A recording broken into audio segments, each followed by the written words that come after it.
할렐루야. 오늘은 특별히 어버이 주일입니다. 우리 전국에 속한 모든 부모님과 그 가족이 주님의 크신 은총이 가득하시기를 간절히 축원드립니다.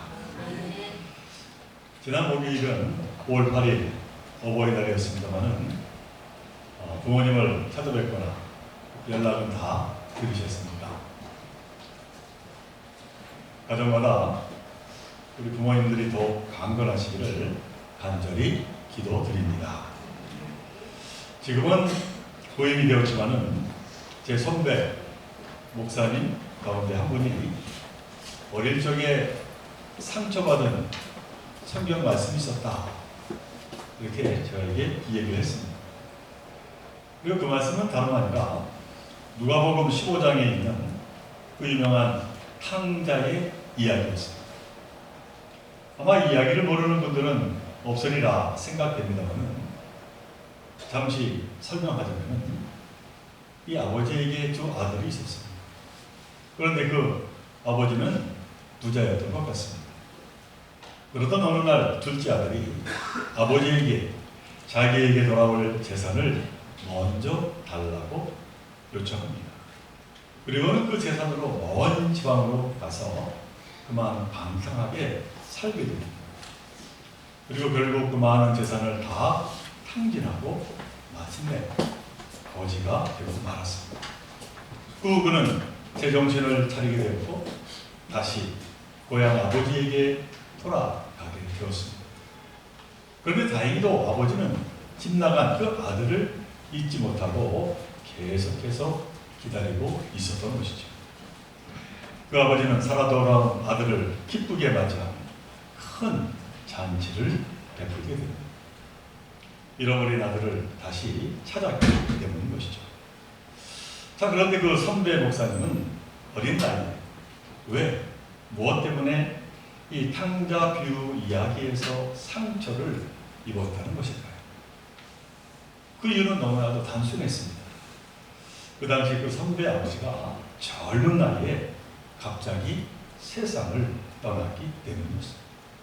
그래서 이 탕자 이야기에 나오는 아버지처럼 자신을 기다려줄 아버지가 이 세상에 더 이상 계시지 않았던 것이지요. 듣기 나름이겠지만 어린 시절 아버지에게 가졌던 그 그리움이 이 성경 말씀으로 인하여 오히려 더 절망스러웠다라고 하는 겁니다. 그렇게 부모 부재에 대한 아픔을 경험한 그 선배 목사님이 오랜 세월을 보내고 결론적으로 깨달은 것이 있었다면서 저에게 너무나도 뜻깊은 말을 건넸습니다. 그것은 다름이 아니라 부모는 존재 그 자체로 소중하다라고 하는 것이었습니다. 참고로 우리 부모님은 존재 자체로 소중한 분입니다. 구약성경 잠언서 23장 22절에 보면은 이런 말씀이 기록되어 있습니다. 너를 낳아준 아버지에게 순종하고 늙은 어머니를 업신여기지 말아라. 이 말씀은 너무나도 상식적이고 일반적이고 그리고 우리에게 교훈처럼 들려주시는 말씀입니다. 너를 낳아준 아버지에게 순종하고 늙은 어머니를 업신여기지 말아라. 너무나도 당연한 말씀입니다. 그러나 이는 다 살아 계실 때 이야기라는 것이죠. 안 계시다면 다 소용이 없는 교훈에 불과하다라고 하는 말씀입니다. 사랑하는 우리 교회성들은 자식에게 부모 그 자체로 소중한 존재요, 존경받고 존중받아야 할 존재임을 늘 기억하며 사시기를 바랍니다.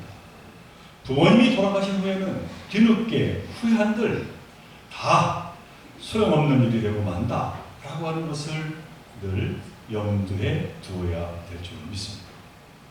그래서 오늘 본문인 10계명에서 바로 이 점을 분명히 말씀합니다. 5번째 계명, 너희 부모를 공경하라. 자, 이처럼 존재 자체로 소중한 부모님, 그래서 공경하는 것은 너무나도 당연한 일인데 여기에 더해서 오늘 성경에서 말씀하고 있듯이 굳이 부모님이 공경받아야만 하는 그 이유를 찾아본다면 우리는 무엇 때문에 부모님을 공경해야 할까요? 제가 작년 어버이주일에도 잠시 말씀드렸습니다만 그 첫째는 우리는 부모님을 통해 이 세상에 왔기 때문입니다. 나의 있음은 그분들의 계심을 통해서 가능하게 된 것이죠. 따라서 싫든 좋든 부모는 우리의 생명의 뿌리입니다. 우리는 가지일 뿐입니다. 뿌리 덕분에 가지가 사는 것이지 가지 덕분에 뿌리가 사는 것은 결단코 아닙니다. 따라서 부모 공경은 자기 뿌리에 대한 존중입니다. 물론 세상에는 간혹 부모답지 못한 부모가 있는 게 사실입니다. 자식들에게 고통스러운 기억을 남겨주고 씻을 수 없는 상처를 입히는 부모들도 있습니다. 차마 그런 이들까지 공경하라 말하기는 쉽지 않습니다. 그런 예외적인 경우가 있다 해도 그러나 부모는 기본적으로 생명의 전달자입니다. 따라서 그들을 함부로 대하지 말고 공경해야 하는 것이죠. 그 다음 둘째로 부모님은 우리의 스승 되시기 때문입니다. 하나님은 부모들에게 하나님의 계명을 후대에 가르치는 너무나도 막대한 책임을 맡겨주셨습니다. 신명기 6장 7절의 말씀, 자녀에게 부지런히 가르치며 집에 앉아있을 때나 길을 갈 때나 누워있을 때나 일어나 있을 때나 언제든지 가르치십시오. 여기서 가르친다라고 하는 말은 보고 배우도록 한다라고 하는 뜻입니다. 그러니까 부모는 자신들이 살아가는 그 모습을 통해 자식들을 가르칩니다. 물론 완전한 가르침일 수는 없습니다. 그러나 부모는 최선을 다해 살아가는 그것으로 가르치는 우리 인생의 스승 되신다라고 하는 사실입니다. 그 다음 셋째로 우리 부모님은 우리를 세상과 이어주는 소중한 통로이고 하나님에게 이르게 하는 징검다리이기 때문입니다. 나 외에는 다른 신들을 너에게 두지 말라 이렇게 시작하는 십계명의 처음 4개는 사람과 하나님 사이의 관계를 다루고 나머지 5계명은 사람과 사람 사이의 관계를 다룹니다. 이 두 범주를 이어주고 있는 것이 바로 부모를 공경하라 라고 하는 5번째 계명입니다. 이는 하나님에 대한 신앙, 먼저 부모 공경으로 구체한 후에 비로소 가능하게 된다라고 하는 말씀이죠. 곧 부모 공경, 하나님을 향한 사랑 사이에 있는 징검다리임을 우리는 늘 기억해야 될 것입니다.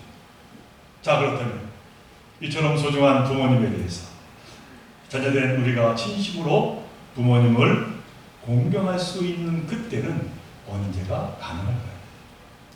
그것은 부모님이 우리에게 베푸신 것에 감사하는 그 마음을 가질 때 진정 가능하게 될 겁니다. 우리 부모는 자녀를 위해 많은 것을 포기하며 사십니다. 그러나 철없는 자녀들은 그걸 너무나도 당연하게 여깁니다. 그러나 이 세상에서 당연한 것은 하나도 없습니다. 그러기에 우리가 부모님을 향한 이 감사를 회복할 때 우리는 진정으로 부모님을 공경하게 될 것입니다. 자, 그렇다면 우리는 어떻게 해야 부모님을 향한 이 감사를 회복할 수가 있을까요?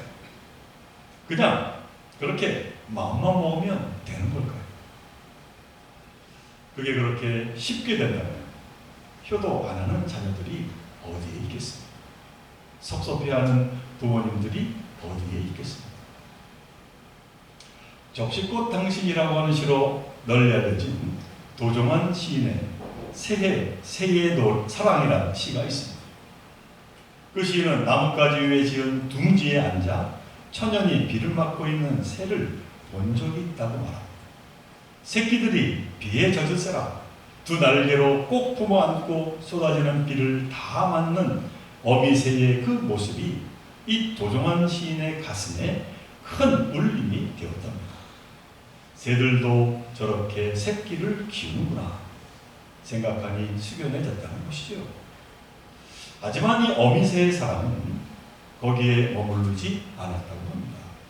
새들의 깃털이 돋아나고 마침내 나는 법을 가르쳐야 할 때가 오자 이 어미새는 조금 떨어진 옆 나무에 벌레를 물고 앉아 새끼들이 제 힘으로 날아올 때를 기다렸다는 겁니다. 새끼들이 노란 부리를 있는 대로 벌리고 물어대도 자기 스스로 날아올 때까지 이 어미는 숲 어딘가를 바라보며 그냥 앉아 있었다는 것이죠. 아직 덜 자란 새끼를 날개를 퍼덕이며 떨어지다가 가까스로 날아오자 어미는 그때 비로소 새끼의 입에 벌레를 넣어 주었다는 겁니다. 그러나 어미새의 사랑은 거기에 그치지 않았다고 그는 말합니다. 자, 그렇다면 그 어미새는 과연 어떠한 사랑을 새끼에게 보였을까요? 이 시의 마지막 내용을 제가 한번 여러분들에게 소개합니다. 새끼들이 스스로 먹이를 구할 만큼 자라고 숲 그늘도 깊어가자 어미새는 지금까지 보여준 숲과 하늘보다 더 먼 곳으로 새끼들을 멀리 멀리 떠나보내는 거였습니다.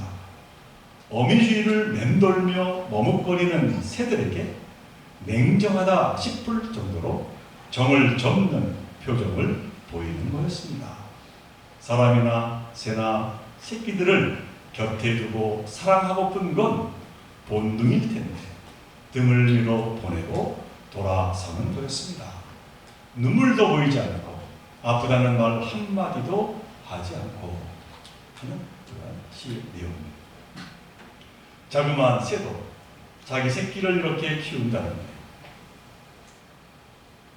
우리 부모들은 우리 자녀들을 어떻게 키우고 있으셨습니까?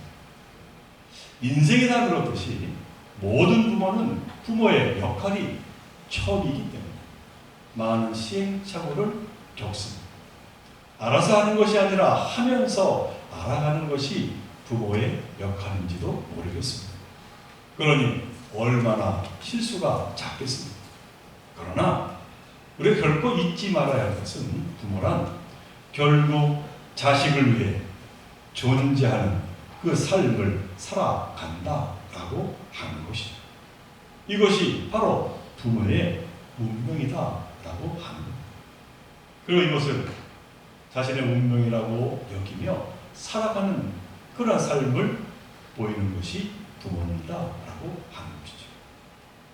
그러므로 사랑하는 총교 성도들, 너희 부모를 공경하라 라고 하는 그 말을 당연한 말로 이해하면 곤란합니다.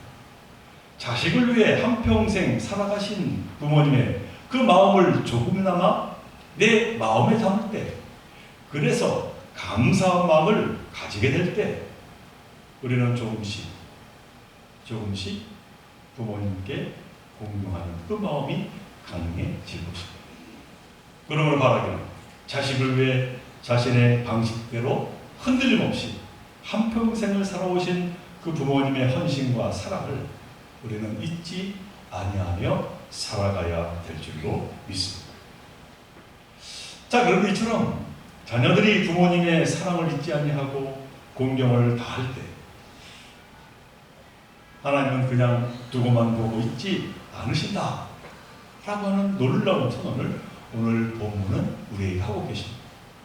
오늘 본문의 말씀을 다시 한번 읽어드립니다. 내 부모를 공경하라.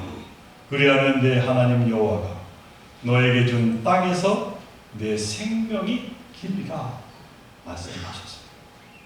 이 구약시대의 축복 중에 가장 큰 축복은 땅을 기업으로 주는 것이고 그리고 장수의 삶을 주는 것이 축복이었습니다. 그러니까 가장 큰 축복을 부모 공경하는 자식에게 내려주시겠다 약속을 하고 계신 것이죠.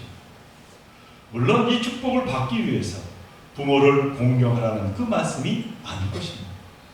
부모를 공경하는 자식에 대한 하나님의 격려, 인정하시는 깊은 뜻이 담겨 있는 것이죠.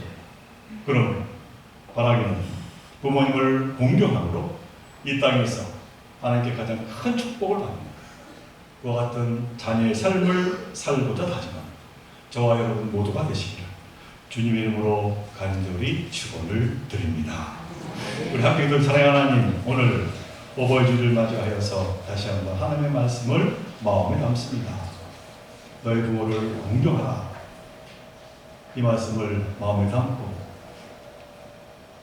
진정으로 부모님께 한 걸음 더 나아가는 저희들 모두가 되게 하여 주시기를 간절히 바라고 원합니다. 우리 부모님들은 한평생을 오로지 자식을 위해서 살아오셨습니다. 그 방법이 때로는 미숙하고 때로는 마음에 들지 않을 때도 있었지만 그러나 최선을 다해서 자신의 방식대로 그 귀한 사명을 감당하셨습니다.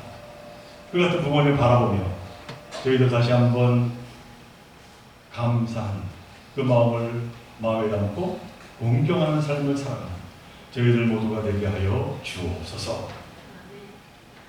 오늘 우리 조원의 어버이들 하나님께서 축복하여 주시고 하나님께서 영광을 강건케 하여 주시고 날마다 하나님께서 하늘의 것으로 충만케 하여 주옵소서.